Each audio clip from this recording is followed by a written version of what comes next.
À travers mes recherches, je suis devenue éleveuse. Éleveuse d'un animal à l'appétit féroce, d'un animal capable d'ingurgiter jusqu'à 5 fois son poids chaque jour, d'un animal dont la taille est décuplée au cours de sa vie. Mesdames et messieurs, je vous annonce aujourd'hui que je suis éleveuse de larves de mouches.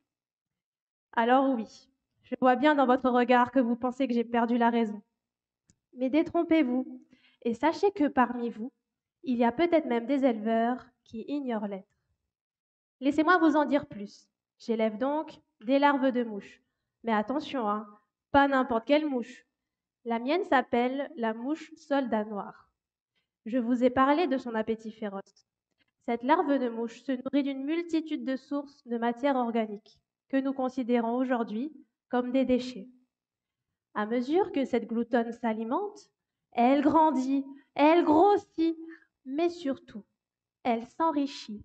Elle s'enrichit en protéines, elle s'enrichit en lipides. Elle devient donc une source alternative d'énergie et de nutriments. C'est ce qu'on appelle la bioconversion. Et sachez que ce processus de bioconversion a peut-être même lieu chez vous, au fond de votre jardin.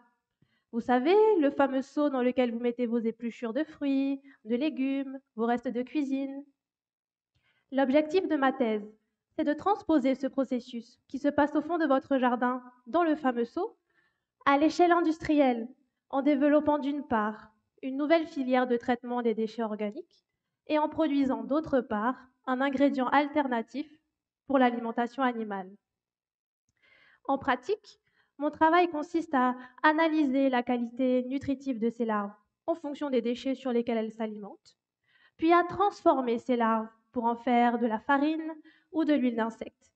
Et enfin, à tester l'appétence de ce nouvel ingrédient chez les animaux d'élevage. Est-ce que vous saisissez le potentiel de cet insecte? Imaginez qu'on puisse valoriser ne serait-ce que les millions de tonnes de déchets alimentaires produits dans le monde avec cette larve.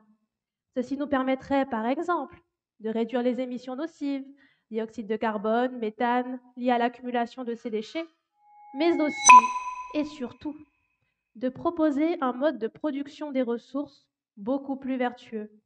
Car hélas, aujourd'hui encore, on pêche des poissons sauvages pour nourrir des poissons d'élevage. On décime des forêts entières et toute la faune associée pour cultiver le soja. Avec mes travaux, je tente donc de mieux gérer nos déchets pour mieux produire nos ressources.